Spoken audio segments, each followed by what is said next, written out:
अगर आप monthly sale tax calculate कर रहे हैं और उसको डिपॉजिट करवा रहे हैं तो आपने कुछ स्टेप फॉलो करने हैं जिसमें जो आपका कंप्लाइंस लेवल है वो हर एंगल से मैच होगा। आज के इस छोटे से टॉपिक के अंदर हम इसको स्टडी करेंगे। आप देख रहे हैं प्रैक्टिकल लर्निंग हाउस में हूं फ़हीम महबूब। तो 3 चीज़ें बेसिकली हम कवर करेंगे। सबसे पहली जो चीज़ है वो रिकॉर्डिंग की है, उसके बाद हम कैलकुलेशन का एक प्रोसेस देखेंगे और फिर एंड पे देखेंगे कि रिकंसिलेशन कैसे की जाती है। तो एक एग्जाम्पल हम लेते हैं कि आपके सामने एक एग्जाम्पल है।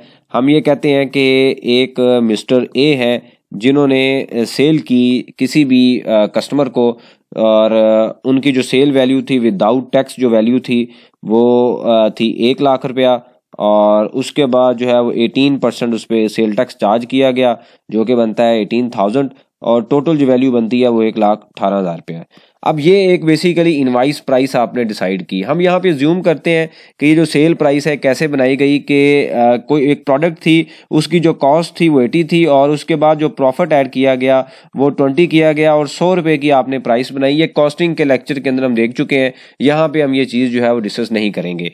जब आपने ये चीज़ सारी फाइनल कर ली तो उसके बाद क्या होता है कि आप सिस्टम के अंदर एक एंट्री करते हैं जो कि at the time of sale है। मैं हमेशा डबल एंट्री पे क्यों डिस्कशन करता हूँ, क्योंकि रिकॉर्डिंग अगर आपकी ठीक नहीं होगी तो फ्यूचर की सारी कंप्लाइंस आपकी ठीक नहीं होगी। ऑब्वियसली कुछ टाइम के बाद आप डाटा पे रिलाई करते हैं, डाटा अगर ठीक नहीं होगा तो आपकी डिसीजन मेकिंग ठीक नहीं होगी, आपकी रिटर्न फाइल ठीक नहीं होगी, ठीक फाइल नहीं होगी, कंप्लाइंस ठीक नहीं होगी। तो इसलिए मैं हमेशा जब भी हमने लेक्चर में डिस्कशन की है तो मैंने हमेशा ये बात इस पे ही जोर दिया है कि हमें रिकॉर्डिंग का जो पहला स्टेप है, छोटी छोटी चीज़ें जो बड़ी ज़रूरी हैं हम इसको बेसिकली इग्नोर करते हैं, लेकिन ऐसा नहीं होता।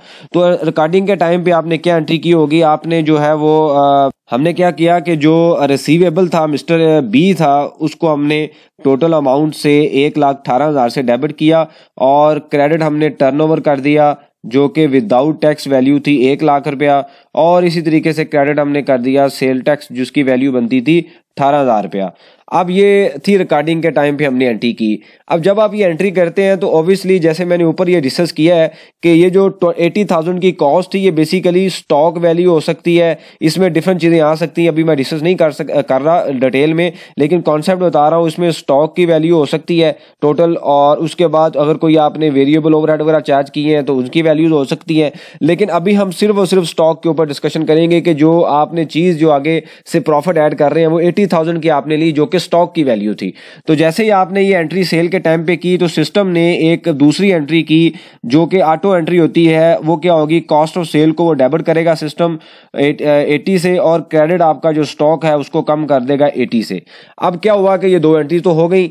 अब जब आपके पास पेमेंट आती है, या फॉर एग्जांपल उससे पहले आप देखें तो हम अगर छोटा सा P&L बनाएं तो ये सेल आती है, उसके बाद इसी से रिलेटेड ये कॉस्ट ऑफ सेल है, और फिर यहाँ पे आपका एक जीपी है। तो सेल आपकी थी 1 लाख रुपए की विदाउट टैक्स वैल्यू जो ये वाली थी, और कॉस्ट आपका था 80,000 की, और उसके बाद जो जीपी बनता है वो बनता है 20,000 का। अब ये यहाँ तक तो सारी चीज़ें ठीक है। अब उसके बाद क्या होता है कि हमारे पास आती है इसी से रिलेटेड इस प्रोडक्ट की पेमेंट। जब पेमेंट रिसीव होती है यानी कि at the time of payment, वहाँ पे आप क्या करते हैं कि हम अज्यूम करते हैं कि आपका जो टैक्स है वो डिडक्ट नहीं हो रहा, तो आप क्या करेंगे, बैंक को डेबिट कर देंगे 1,18,000 रुपये से, और क्रेडिट आप कर देंगे जो आपका रिसीवेबल है 1,18,000 रुपये से। अब आपके पास जो डेबिट क्रेडिट के अकाउंट चल रहे होंगे सिस्टम में, तो यहाँ पे हम ये कहते हैं ये स्टॉक का अकाउंट था, यहाँ पे हम ये कह लेते हैं ये टर्नओवर का अकाउंट है, और यहाँ पे हम ये कह सकते हैं ये कॉस्ट का अकाउंट है, और यहाँ पे आपके पास रिसीवेबल का अकाउंट आ रहा है।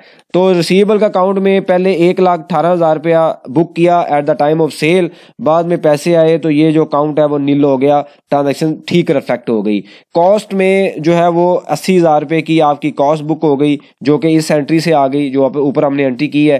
टर्नओवर में 1 लाख रुपया जो है वो आपका बुक हो गया जो पहली एंट्री हमने की वहां पे, और इसी तरीके जो स्टॉक था उसमें क्रेडिट हो गया 80,000। तो सारे अकाउंट में जो अमाउंट है वो केयरफुली रिफ्लेक्ट हो गई। अब क्वेश्चन क्या आता है, अब जब आप सारा काम ये कर लेते हैं तो हम ये ज्यूम करते हैं कि जब ये हम ऑब्वियसली जब हम ये पहला स्टेप करते हैं तो उसके बाद क्या होता है, हमने टैक्स रिटर्न फाइल करनी होती है। तो जो एनेक्जर सी होता है वो हर महीने 10 तारीख को आपने फाइल करना है। उसके बाद टैक्स रिटर्न से रिलेटेड जो पेमेंट है वो आपने 15 को करनी है। उसका फार्मूला क्या होता है, input tax minus output tax minus input tax is equal to payable. ये हम बड़ी डिटेल से डिफरेंट लेक्चर्स में देख चुके हैं।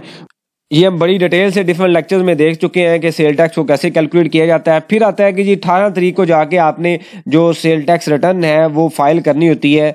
अब जब आप फाइल करते हैं तो ऑब्वियसली ये नेक्जर सी के अंदर जो ऊपर हमने सेल की वैल्यू है वो आप रिपोर्ट करेंगे। उसके बाद क्या होता है, स्टॉक है जो नेक्जर एफ के अंदर आप रिपोर्ट करेंगे। अब नेक्जर सी में 1 लाख रुपये आएगा, जो ऊपर हमने लिखा है नेक्जर एफ के अंदर आप 80,000 की कंजम्पशन दिखाएंगे। अब ये जो पार्ट था ये सेल टैक्स रिटर्न से रिलेटेड था। अब क्या होगा कि साल के एंड पे जाके लेट से आप 30 जून 2024 पे जाते हैं, एनुअल टैक्स रिटर्न फाइल करनी है। यहाँ पे आप सेल लिखेंगे, उसके बाद कॉस्ट ऑफ सेल ऑब्वियसली छोटे से अकाउंट बनेंगे और ये जीपी आता है। हम अज्यूम करते हैं कि एक ही ट्रांजैक्शन है जो ऊपर हमने लिखी है, तो 80,000 से जीपी आ गया, जो 20,000 से जीपी आता है। अब इसको मैच किया जाता है एनुअल रिटर्न को, यानी कि जो एनुअल टैक्स रिटर्न है वर्सेस सेल टैक्स रिटर्न, यानी कि मंथली जो रिटर्न है। अब होता क्या है कि एनुअल जो टैक्स रिटर्न है उसको वर्सेस मैच किया जाता है सेल टैक्स रिटर्न के साथ।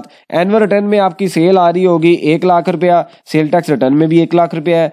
एनुअल रिटर्न में आपकी कॉस्ट आ रही होगी 80,000 रुपया, सेल टैक्स रिटर्न में भी 80,000 आ रही है। ये आ रही होगी नेक्जर सी से और ये जो आ रही होगी नेक्जर एफ से। तो इस तरीके से आपने हर महीने अपनी रिकंसिलेशन करते जाना है। 3 स्टेप हमने डिस्कस किए हैं, रिकॉर्डिंग है, कैलकुलेशन है और रिकंसिलेशन है। आप हर महीने से ये स्टेप फॉलो करें ताकि साल के एंड पे कोई डिफरेंस ना आए। जब आपकी इस तरीके से चीज़ें मैच होंगी तो मैं आपको गारंटी देता हूं कि आपको कम से कम नोटिस रिसीव होंगे और फ्यूचर में आपकी कंप्लाइंस भी अपडेट रहेगी। आपका जो टैक्स पे जो स्टेटस रहेगा डिपार्टमेंट में वो भी बेहतर रहेगा क्योंकि आप फुली कंप्लाइंट है। इससे आपको जो है, अगर आप इस तरीके से 3 स्टेप फॉलो करेंगे जो ऊपर मैंने डिस्कस किए हैं, हमने सबसे पहले रिकॉर्डिंग है, कैलकुलेशन है, रिकंसिलेशन है, तो आपकी monthly sale tax return annual income tax return के साथ मैच चलेगी। दोनों में डिफरेंस नहीं होगा, आप कंप्लाइंट रहेंगे। अगर आप ये तरीका फॉलो करेंगे इंशाल्लाह कम से कम आपको नोटिस रिसीव होगा। तो ये छोटे छोटे स्टेप है जो हम इग्नोर करते हैं। साल के एंड पे जाके हम चीज़ें मैच नहीं करते, रिटर्न फाइल कर देते हैं, बाद में नोटिस आता है, फिर हम भागते हैं कि ये क्या हो गया। ऐसा नहीं है, डिपार्टमेंट ने अपनी चीज़ें चेक करनी ही है। हमें अपने आप को खुद बेहतर करना है, अपने सिस्टम को स्ट्रॉन्ग करना है ताकि हमें नोटिस कम से कम रिसीव हो। कोई रेलिवेंट सजेशन हो, क्वेश्चन हो, मेंशन कीजिए, उसके ऊपर हम डिस्कशन करेंगे ताकि जो लर्निंग का प्रोसेस है कंटिन्यू रहे। थैंक यू वेरी मच, जज़ाकल्लाह।